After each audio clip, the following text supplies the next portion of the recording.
December 29th, 2022, signed into law was the Modernization of Cosmetic Act, and this was the biggest change to FDA cosmetic regulations since 1938. That's a long time, and I don't see really anybody talking about this. Essence of Nature on Instagram sent me a link to this. That's how I figured out about it, and that was only in March. And then I looked up on YouTube. I've only seen 3 videos of it. One was an actual YouTube video, one was a short, and the other one was not even a 2-minute video. So I'll link down below to Kenna Whitnell. I hope I said her last name right. But they did a video talking about this, and I felt like they did a really good job explaining it. So if you want to pop over and watch Kenna's channel as well to have just someone else's take explaining this act, then go check out her video. I'll have it linked down in my description box. Also, just as a disclaimer, this is not legal advice. This is just me reading this bill that recently was passed and giving you guys my interpretation of it. Also, before we get started, I highly recommend you guys checking the links in my description box to all of the sources that I read to understand this new act, because again, this isn't legal advice. This is just my interpretation of what I read about the act. So there's a lot to cover in this bill, and I'm going to separate it up into sections. And the first section I want to talk about is mandatory facility registration. So before this act was signed into law, legally in the United States, nobody had to register their cosmetic manufacturing facilities with the FDA. We just started manufacturing cosmetics and didn't tell anybody about it. But now with this new bill being signed, it is now legally required for anybody who manufactures cosmetics to register their facility with the FDA. But this does not go into effect until this year, 2023, on December 29th. So we basically have 1 year after the bill was signed to get our facilities registered with the FDA. Now, if you start manufacturing cosmetics after this bill was signed, you have 60 days after beginning to manufacture cosmetics to get your facility registered. And also, you're gonna have to renew your facility registration every 2 years. Now, if you don't actually manufacture your cosmetics, let's say you purchase private label or like bulk from somebody, so you're purchasing your products already made from somebody else and you're just jarring them up, bottling them up, then you don't need to register your facility with the FDA. It's only facilities that manufacture their cosmetics like from scratch that have to get their facilities registered. So when you register your facilities, you will get a facility registration number. And this is going to lead me to the next section, and this is mandatory product listing. So this is basically getting your products registered with the FDA. So before this bill, we did not have to send our products into the FDA. The FDA had no idea what products were out on the market. But now with this bill being signed, the FDA will have on file all of the cosmetics being sold on the markets. So when you send these products in to be registered with the FDA, you're gonna have to send in the ingredient list, like any fragrance, flavors, or colors, and then also the product listing number, and then also your facility registration number. So, you know, the product is tied to the facility, so they know which product is being sold with which facilities. And then of course, you're gonna have to have like your responsible person sign with the product as well, and the responsible person is the manufacturer of the cosmetics. And if you're the manufacturer, you would be the responsible person. And then we have a year after this bill was signed into law to have the products registered. So again, just like the facility registrations, we have until December 29th to get all of our products registered with the FDA. So there is no like clear indication in the law document on how to register our facilities or do the product listings, but the FDA already has the VCRP program in place. And before, this is where people would voluntarily register their facilities and their products. So we can assume that this is where you would register your products and your facility through the VCRP program. I don't have any knowledge on this at this moment, but I will be doing research on it.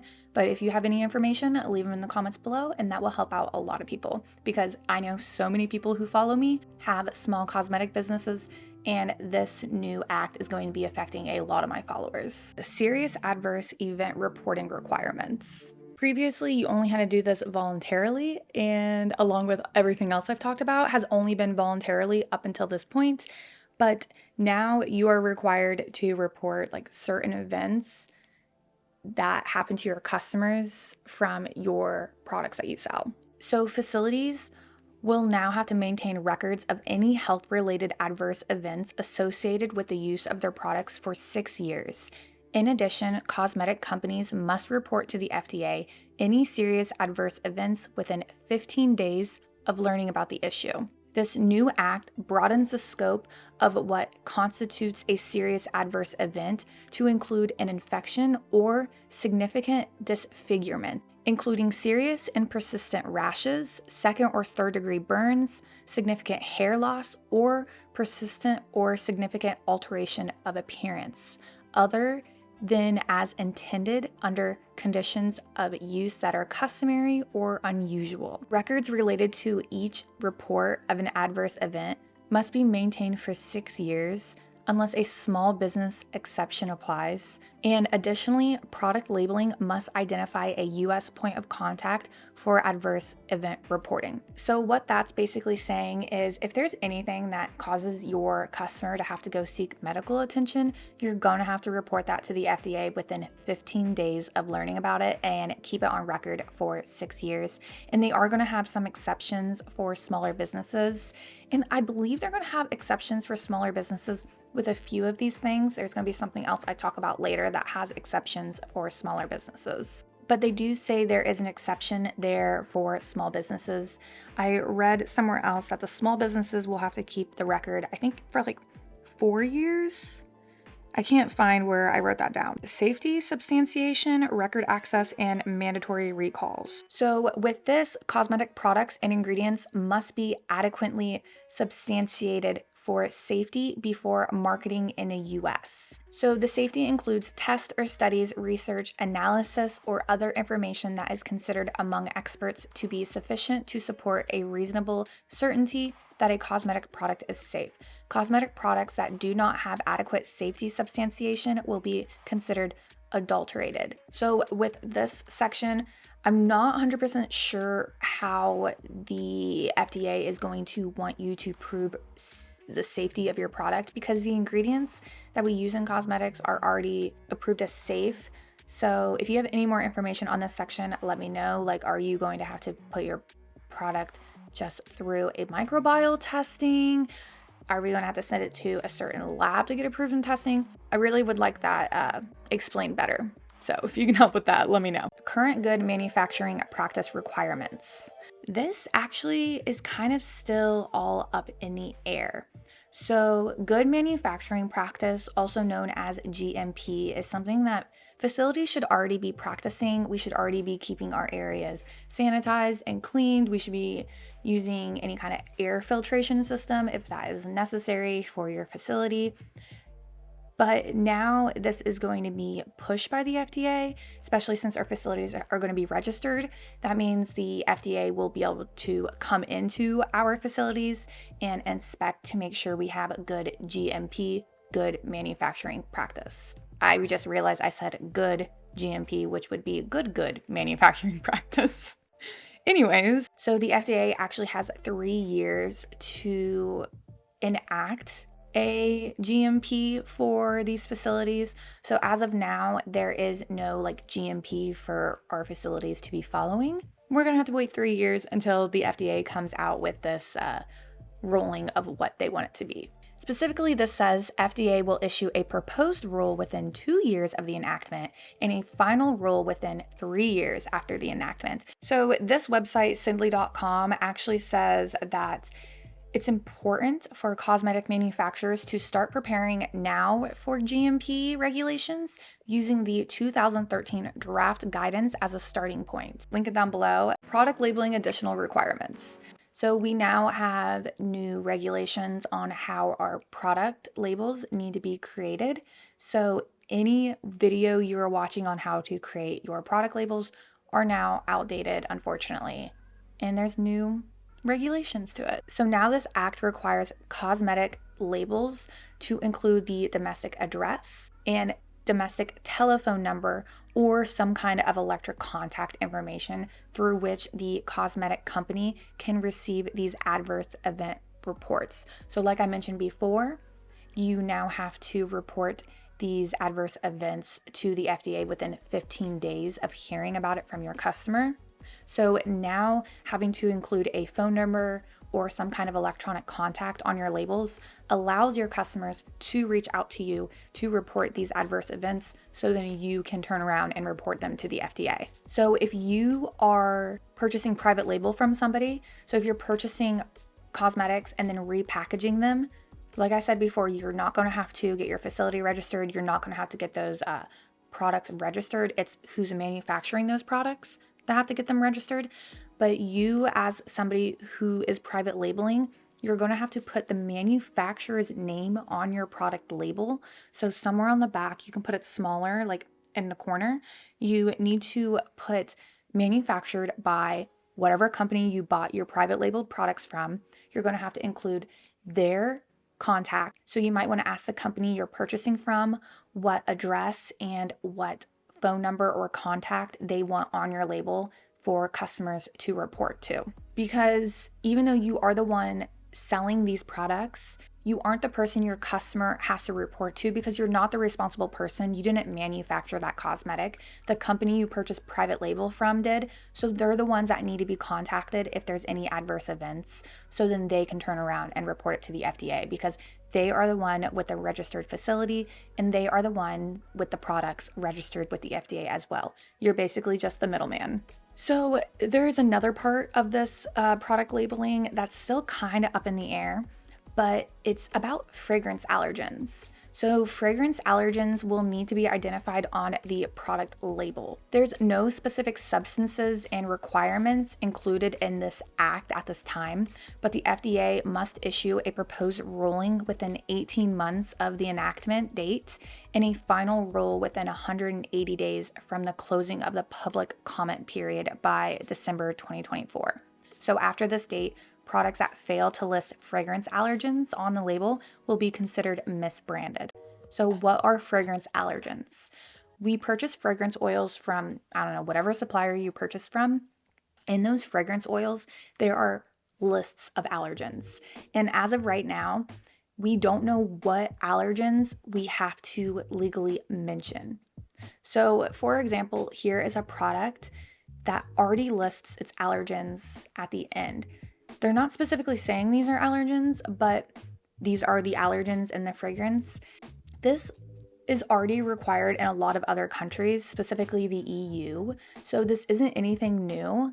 Actually, a lot of this stuff is already pushed and enforced in other countries, and it's just new for the United States because the United States has always had very, very lenient laws on manufacturing and selling cosmetics. But now, not so much.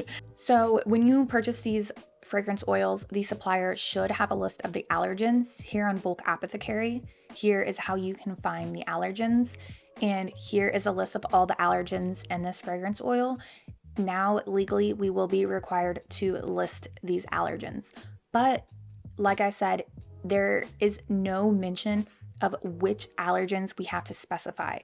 As of now, I don't think we're going to have to specify all of these allergens. It seems like there's only going to be specific ones we have to list, but I don't really know for sure because this is just up in the air right now. The FDA has 18 months of the enactment date and a final rule within 180 days from the closing of the public comment period. So whenever that is when we'll know. But yeah, so now on our little baby teeny tiny labels, we're gonna have to be including a heck of a lot more information. So this is gonna be tricky. So this next section is all about enforcement. Basically now the FDA can come in and determine if a product is not safe for consumers and stop the manufacturing and selling of that product.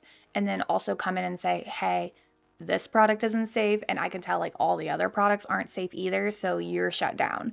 They can also come in and access records relating to a cosmetic product if there's reasonable belief that a product or its ingredients are adulterated and present a threat, like health consequences to the customers if they use it. and they can like request any information they need about your products, like the fragrance and flavors in the product.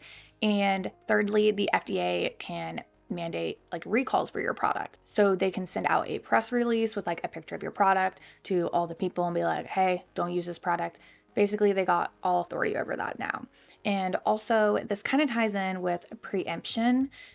Although this bill isn't going to be in effect until December 29th of this year, this Preemption Act will take effect immediately.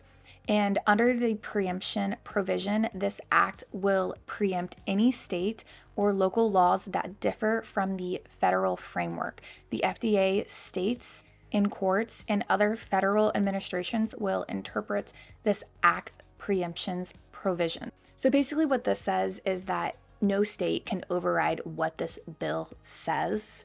Whatever this bill says is what every state has to follow. A state can basically add to it if they want. So they can be like, oh, also, you legally can't put anything derived from cucumbers in your products, just as long as it's not going against what this bill says. And then lastly is the small business exemption. The exemption offers small business flexibility, simplified requirements, and a longer compliance period. For example, certain small businesses may be exempt from current good manufacturing practice, facility registration, and product listing requirements. And as for the event records retention, some small businesses will need to maintain records for only 3 years rather than 6 years. So I think I mentioned this earlier in the video, there are going to be some exemptions for small businesses. So this says that small businesses may be exempt from current good manufacturing practice. So that makes it sound like we could be exempt altogether. Who knows exactly what's going to happen?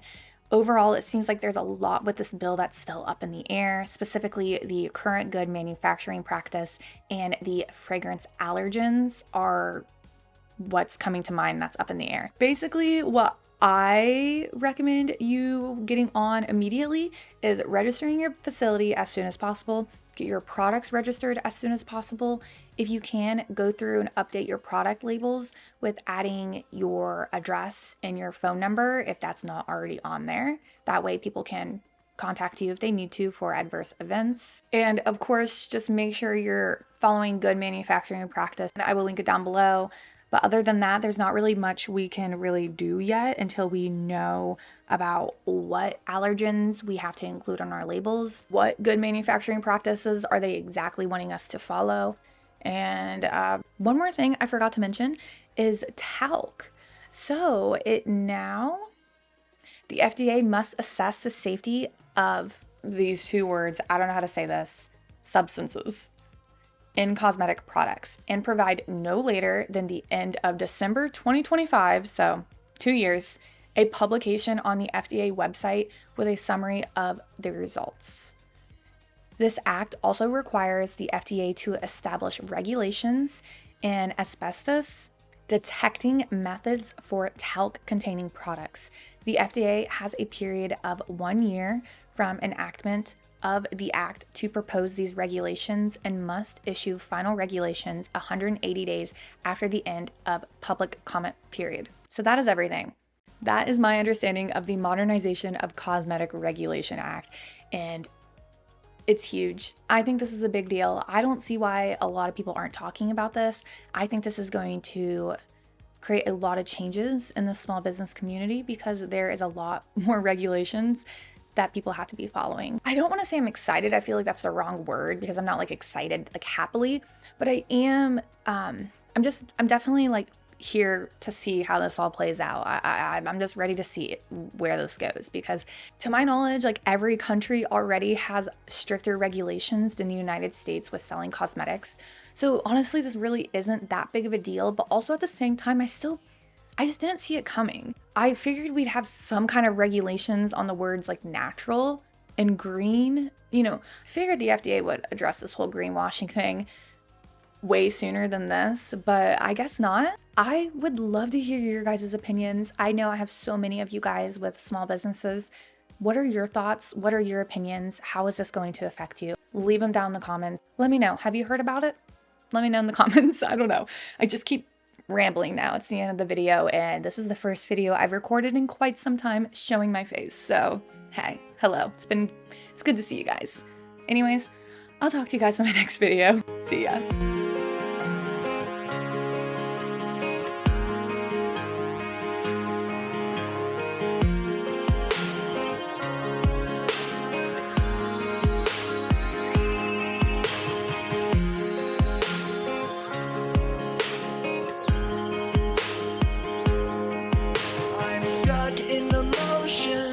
I've been consumed by the wrath of time, like I'm frozen. I'm shattered in this life. It's still the path that I've chosen. Because I've had a vision, now I'm on a mission to find myself.